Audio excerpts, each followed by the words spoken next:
Hello everyone, কেমন আছো তোমরা সবাই? আশা করছি তোমরা যে যেখান থেকে আমার ভিডিও দেখছো অনেক ভালো আছো এবং অনেক সুস্থ আছো। আর আমিও খুব ভালো আছি, বিন্দাস আছি। তো আজ আবারও এসে গেলাম একটা নিউ রেসিপি ভিডিও নিয়ে। তো আজ আমি জলকচু দিয়ে মাছের একটা রেসিপি তোমাদের সাথে শেয়ার করব। তো এখানে কড়াই বসিয়ে দিয়েছি আর যা যা নিয়েছি দেখিয়ে দিচ্ছি। এখানে নিয়েছি মাছ নিয়েছি আর নুন হলুদ মাখিয়ে নিয়েছি। এখানে টমেটো আর কাঁচা লঙ্কা, অনেক বেশি মশলা আমি ব্যবহার করব না। আর এখানে নিয়েছি জলকচু কেটে নিয়েছি আর আলুটা আমি সেদ্ধ করে নিয়েছি। তোমরা চাইলে কাঁচা আলুটাও ব্যবহার করতে পারো। যারা নিয়মিত আমার ভিডিও দেখো তারা তো জানোই আমি সবসময় সেদ্ধ আলুই রান্নাতে ব্যবহার করি। এখানে হাফ চামচ জিরে গুঁড়ো, হাফ চামচ ধনে গুঁড়ো, হাফ চামচ লঙ্কার গুঁড়ো নিয়ে ভালো করে জল দিয়ে মিশিয়ে নিয়েছি। ফোড়নের জন্য নিয়েছি শুকনো লঙ্কা আর গোটা জিরে। এবার তেলটা গরম হয়ে গেছে, তো এখানে আমি মাছটা ভেজে নেব। তো 3 পিস মাছ আমি ব্যবহার করছি এখানে রান্নার জন্য। আর যখন ভাত খাবো, ভাত খাওয়ার আগে 3 পিস মাছ আমি ভেজে নেব। আর গরম গরম ভাতের সাথে গরম গরম মাছ ভাজা সেই ভালো লাগে বলো। আর রাতে যেহেতু আমরা মাছ খাই না, মানে মাছ খাই বাট রাতে রুটি খাই, তার জন্য মানে রুটি দিয়ে মাছ দিয়ে ভালো লাগে না, ভালো লাগে ভাতের সাথে মাছ খেতে। তাই রাতে যেহেতু রুটি খাবো তো অন্য কিছু বানিয়ে নেব, শুধু দুপুরের জন্য মাছটা রান্না করছি। তো তেলের মধ্যেই আমি ফোড়নটা দিয়ে দিলাম, জিরে আর লঙ্কাটা, তারপর কাঁচা লঙ্কা টমেটোটাও দিয়ে ভালো করে একটু নাড়িয়ে এবার জলকচুটা দিয়ে দেবো। তোমরা যারা কাঁচা আলু ব্যবহার করবে এই জলকচুর সাথে আলুটাও দিয়ে দিতে পারো। যেহেতু আমি সিদ্ধ আলুটা ব্যবহার করছি তাই কিছুক্ষণ পরে আমি আলুটা দেব। তো এবার স্বাদ অনুযায়ী এখানে নুন দিয়ে দিলাম আর পরিমাণ মতন হলুদের গুঁড়ো দিয়ে দেবো। তারপর আবারও ভালো করে এটাকে মিশিয়ে নেব।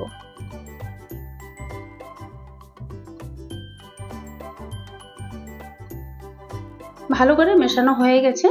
এবার যে মশলাটা রেডি করে রেখেছিলাম সেই মশলাটা দিয়ে আবারও ভালো করে এটাকে মিশিয়ে নেব।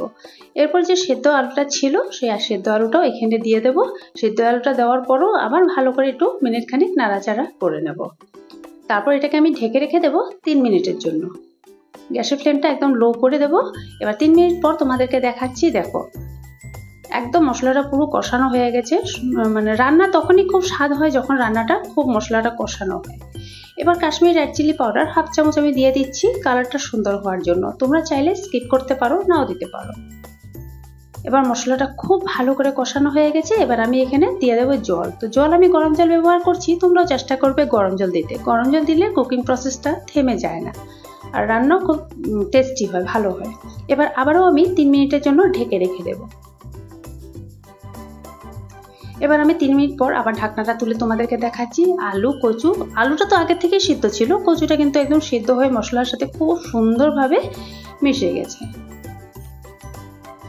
এবার এখানে শুধু মাছটা দেওয়ার পালা। মাছটা দিয়ে দিলেই কিন্তু আমার রান্নাটা কমপ্লিট হয়ে যাবে। মাছটা দিয়ে 2 মিনিটের মতন আমি খালি একটু ফুটিয়ে নেব, বাস, তারপর আমার রান্নাটা কমপ্লিট। রান্নাটা করতে কিন্তু খুব সহজ, খুব তাড়াতাড়ি রান্নাটা হয়ে যায়।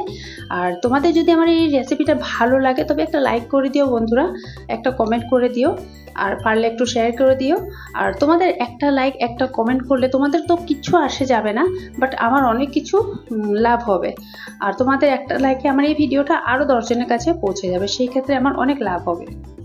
তো মাছটা দিয়েছি, মাছটা দেওয়ার পর মাছটা একটু পাল্টে দিয়েছি। এই মুহূর্তে কিন্তু আমার রান্নাটা কমপ্লিট হয়ে গেছে। এবার আমি গ্যাসটা অফ করে দেব। আর এখন দেখেছো কালারটা, গ্যাসটা অফ করার পর আর এই কড়াইতেই রেখে দেবো, রান্নাটা ঠান্ডা হতে দেবো। এটা যত ঠান্ডা হবে ততই কিন্তু এটার কালারটা চেঞ্জ হয়ে যাবে।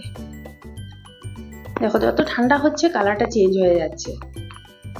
এখন পুরো যখন ঠান্ডা হয়ে যাবে তখন আমি অন্য একটা পাত্রতে নিয়ে নেব। এবার আমি অন্য একটা পাত্রতে রান্নাটা নিয়ে নিয়েছি, মানে মাছের ঝোলটা নিয়ে নিয়েছি। আর কালারটা দেখতে পাচ্ছ কি সুন্দর হয়েছে। একবার নিশ্চয়ই বাড়িতে বানিয়ে ট্রাই করবে, গরম গরম ভাতের সাথে কিন্তু খুবই ভালো লাগে। তো বন্ধুরা আজ আমি আমার ভিডিওটা এখানেই শেষ করছি। পরবর্তী ভিডিওতে আবার দেখা হচ্ছে তোমাদের সবাই সাথে। সবাই ভালো থেকো, সবাই সুস্থ থেকো। Tata, bye bye, and take care.